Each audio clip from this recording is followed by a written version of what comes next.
probably get a Hello. challenge from the left, but I'll take it. Hi, I'm Dustin Zarni, and today is Tuesday, and I'm one day late with Commissioner Carr. I usually do these on Mondays, but today's Tuesday, May 3rd, and I wanted to wait a day because we were finalizing our early voting sites in Onondaga County, and I was hoping to announce that live. I will be telling you about 9 of our 10 sites. We're still waiting on one more site. So why don't we just start off with that, right? All right. So we're the commissioners at the Onondaga County Board of Elections have agreed to 9 of our 10 sites. As you may remember, we had 6 sites the last 3 years. By law, we had to up that to 10 this year. A lot of our advocates, including myself and the Democratic legislature, advocated for more sites and to go beyond the minimum. And Onondaga County would never go beyond the minimum, so we legislated that they have to go up to 10. So we are keeping the 6 sites that we've had the last couple of years.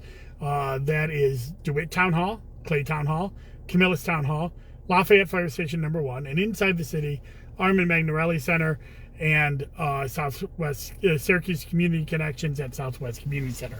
Those 6 sites are coming back for all 3 elections, June, August, and November. We have 3 additional sites to announce. They are OCC at Mulroy Hall, Beauchamp Library inside the city of Syracuse, and Lysander Town Hall. There will be a 4th site in Cicero, North Syracuse area, that we're nailing down. Part of the problem that happened during this was that sorry, my camera keeps coming out of focus. Was the August election that came up at the last minute, threw a little chaos into our site selection process. Overall, I'm happy with where we're at. I would like to be finished, and I hope we will be finished tomorrow. We have a couple of asks out. Adding the site at OCC has been long since been a priority. And while it's not exactly on campus, it's at Mulroy Hall. One of the reasons for that is that the room that was on campus at OCC that we have been using, that we had hoped to use for early voting back in 2019, that room is now being used for COVID testing. And we didn't want to disrupt that very important public health process. So we are using Mulroy Hall, which we've been using as an election day site, and we have a classroom and lobby dedicated to the early voting there at OCC. Beauchamp Library was, or Beecham Library, I always say it different ways. Beecham Library over on Salina Street is a new addition. They have a big auditorium on the 2nd floor with an elevator, so it's handicap accessible. This is a great site. I wanted to get something downtown. Unfortunately, I couldn't get agreement on that. But this was a site that people on the South Side advocated for, an at-risk and underserved community. And having that site there right near 81, right near main thoroughfares and main transportation lines, that was a big priority for me. And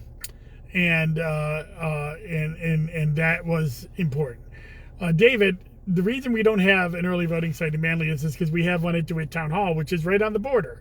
And there's, about 30,000, 42,000 voters out there between DeWitt and Manlius. So you can't have 2, but we got you 1. And then hopefully the Cicero North Syracuse site will help alleviate the northern part of DeWitt and Manlius, as well as the western portion of Clay.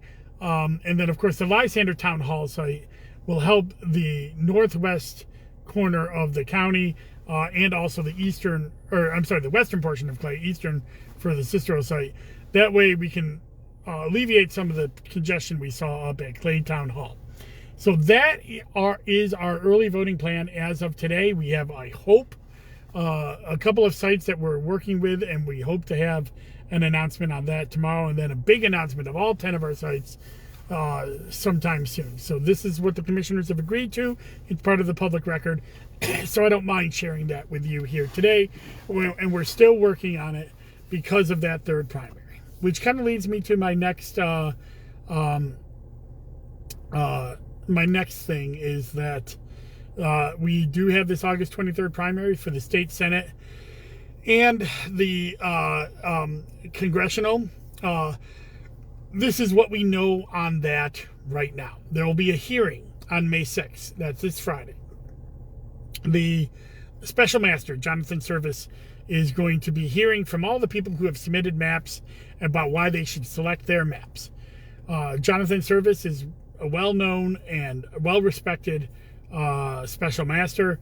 I have no doubt he's going to draw some fair maps, but he will not be releasing those draft maps until May 16th. And then on May 20th, they will be final maps. And then after that, that May 20th, boards of elections will have to do some redistricting, adjust their lines, and then there will be some kind of ballot access period for the new districts. We really just don't know anything beyond that at this point. We're still waiting for more direction from the court. What we did get from the court last week was the date. It will be August 23rd. That is when the primary will be. So we know that that's happening. There is another court action. There is a federal court action where Mark Elias and Sean Patrick Maloney of the DCCC have asked the federal court to step in and say, no, the congressional lines have to go on the ones that were drawn because you can't move the primary from June 28th to August 23rd. We're going to see what happens with that.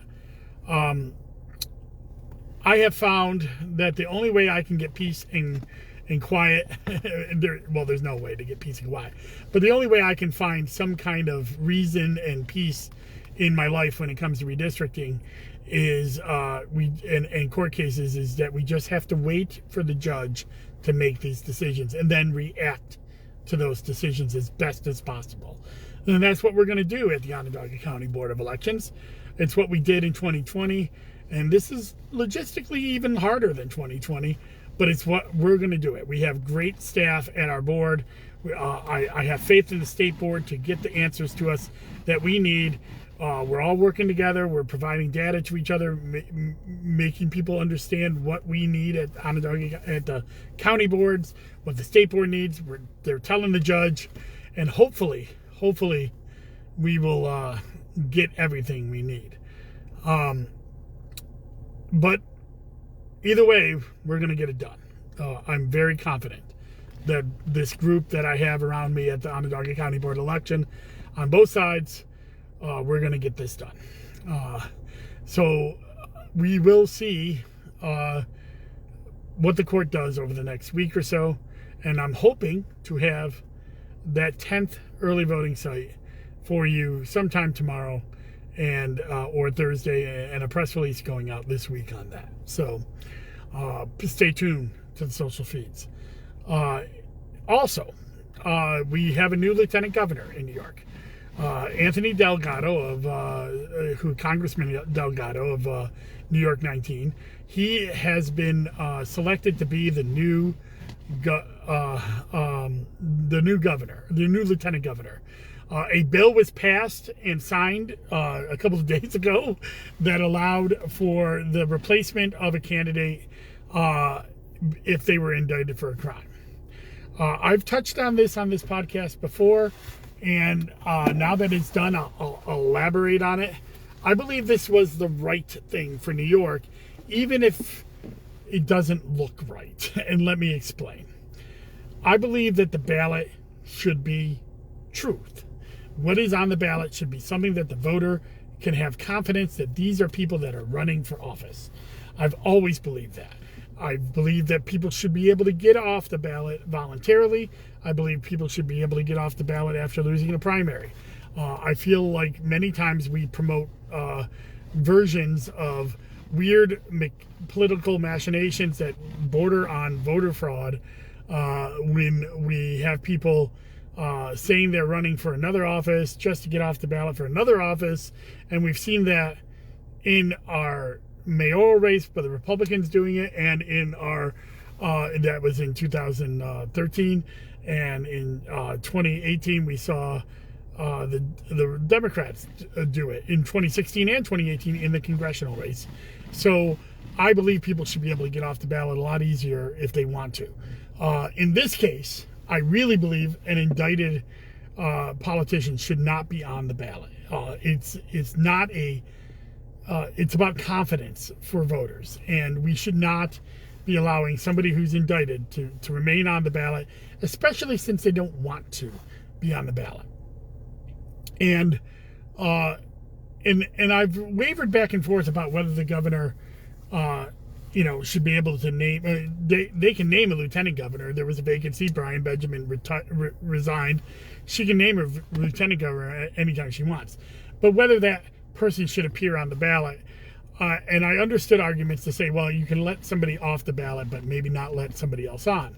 Well, let me tell you why I believe the counter argument about that is in New York, though the lieutenant governor is elected separately at the primary ballot, that lieutenant governor candidate is married to the governor's candidate for the general election, and they appear on the same ticket together.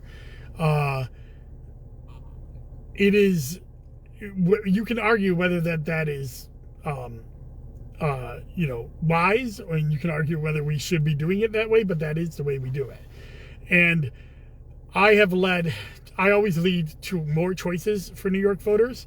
And if having another candidate on there that is Governor Hochul's choice is better for the voters who are making the choice for governor. Now, that doesn't mean that they have to vote for now Lieutenant Governor Delgado. It doesn't mean they have to vote for Governor Hochul. There is a primary going on, and as you know, I do not endorse in primaries. So you can vote for Jermaine Williams. You can vote for Tom Suozzi. You can vote for their running mates. And if their running mates win and they do not, then they will be married with Governor Hochul for the general election ballot. However, we had the opportunity to change this. I believe it should have been changed long ago. And I don't believe continuing with a bad process because of some worry about changing the rules in the middle of the game that is outweighed by the voter confidence of being able to vote for people on the ballot that are actually running for office, in my mind. Either way, it's done. But I also will say that this is not a game. This is politics, and politics is the way we govern. And giving voters more choice. Nobody should win in office because of because other people were not on the ballot. The candidates now can go out there and make their cases to the public, and yes, they can even bring this up to the public and bring up whether it was wise to have selected Benjamin in the first place. That's a valid question, but now the voters get to choose, and I always tend to side with letting the voters choose. So that's how I feel about that. It will bring up another wrinkle for my friends down in Congressional District 19. They're going to have a special election, I believe, because of this. Mr. Delgado has not announced the date of his resignation from Congress to take on the LG office. I assume he's going to have to do that soon because then his petitions will be given to somebody else so they can run for Congress down in 19 or whatever the maps end up making it be. But that will create a special election. There was a new law that was passed a couple of years ago, or maybe a year ago now, that the governor cannot hold open an office if it's opened up. So the congressional office will have to have an election within 40 days, I believe, of his official date of resignation from Congress. They may be holding off that date so it can coincide with the June 28th primary. Maybe not. But I can tell you this, it really won't make it that much easier for boards of elections to have a date that it coincides with another primary, because it's a special election, not a primary. So in essence, those boards will be running two separate elections at the same time. Now, luckily, we have some history of that in New York when we were running the presidential primary and the federal primary, two separate elections. in terms of balloting and all of that at the same time. But this will be another wrinkle where general election can be done, and people who are not involved in a party will be choosing this person to fill out the remainder of his term. And then in another election on a new set of lines will be in November. So we'll have to see who is nominated, who runs in the special election, who wins that special election, then who wins in November. A lot of complication going on in that Southern Tier Central New York district. So stay tuned for that. We'll see what happens out there. So I'm hoping by this time next week I'll have a little bit more idea of, on May 9th, I'm hoping that I'll have idea on ballot placement and for June and for August, and when absentee ballots are going to be issued, and also how to get on the ballot the ballot access period for after those May 20th. We won't know anything about the lines until May 16th. So May 16th, I'll be talking about the draft lines that were released by the Special Master Service. There is also on May 10th a hearing about whether the assembly lines should be moved from June to August and redrawn as well. So we're waiting to hear about that as well, and whether the Special Master will be drawing those lines if they are invalidated as well. So there's still a lot of chaos. There's a lot of questions out there. Questions that we will eventually get answers to and be able to resolve. So I do believe, that the boards of elections will be able to get this done, and especially our board. We have some incredible people down there. And but stay tuned. I'll try to keep information coming from you on my feeds. This Wednesday, tomorrow, I hope to release a Wonky Wednesday on our budget from 2021. I believe I'll have time to get that done tomorrow. Or if it's a little late, it might be on Thursday. And then I have a Zoom with Zarni with Steve Romalewski of the New York City University. He has this great website called New York Redistricting and You. He's been getting extra overtime work about it this week because of all the new maps that are coming in. It's an incredible site. So stay tuned for that interview and stay tuned for that site, because he's done some incredible work, and I can't wait for him to show you that on Friday, so you can get some idea of what's going on with all this redistricting. So that's what's going on. I hope that we'll have some more answers by this time next week, and as I get them, I will post them on my feeds. And I will close this last thought on the leaked documents for the Supreme Court for the Roe v. Wade and the likely overturning of Roe v. Wade. I wish that I was going to be surprised, and I was not. This is a day I expected since November of 2016, and it looks like it's here. It's a travesty. It's a sham. It's a shame that 5 of the Supreme Court justices were nominated by presidents who did not win the popular vote. It is horrible that some of that Justice Gorsuch is on the bench after the seat being held open when Merrick Garland was nominated by President Biden in 2016. It's horrible that the Republicans broke their own rule to put Amy Coney Barrett on the bench after RBG died just a month before the election. And even the Brett Kavanaugh nomination to replace Kennedy is fraught with all kinds of irregular irregular happenings, in a failed FBI investigation, and all the questions that are around that particular justice. We are at a point in American society where we can no longer rely on the courts. The courts aren't going to save us. And though you may be frustrated, and so am I, that there seems to be roadblocks to many legislative options that we want, including the filibuster, we have no way through but up in this. We are in a hole.